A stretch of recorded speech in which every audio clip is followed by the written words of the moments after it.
बातमी आनंदाची। नाशिकचा हर्षवर्धन सदगीर 68व्या महाराष्ट्र केसरी स्पर्धेचा विजेता झालेला आहे।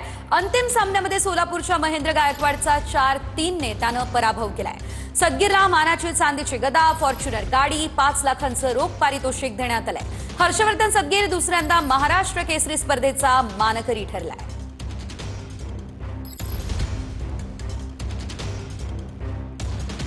माझ्या मेहनतीने करून दाखवलं। सरकारच्या नोकरीवर बसलो नाही। आज ही दुसऱ्यांदा गदा जिंकली, कोणाला अर्पित करतो?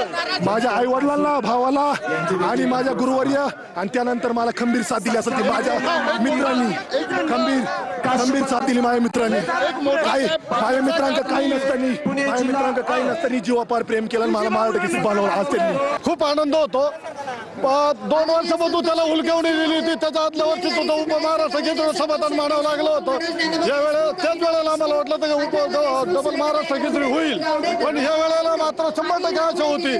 पहिल्या दिवसापासून वाटलं होतं की तो डबल महाराष्ट्र केसरी होणार का मी आणणार। तर बघायला गेला तर महेंद्र सुद्धा माझा हर्षद सारखा, तर मी त्याला माझ्या मुलासारखाच मानतो। माझी त्याला एकच इच्छा, माझं एकच त्याला म्हणणं राहील का एकदा ट्रिपल महाराष्ट्र केसरी एवढा दिवस 2019 ते 26 पर्यंत माझ्या माहितीप्रमाणे तो एकमेव असेल की त्याने खेळात सातत्य ठेवला, तो ट्रिपल महाराष्ट्र केसरी 100% होणार।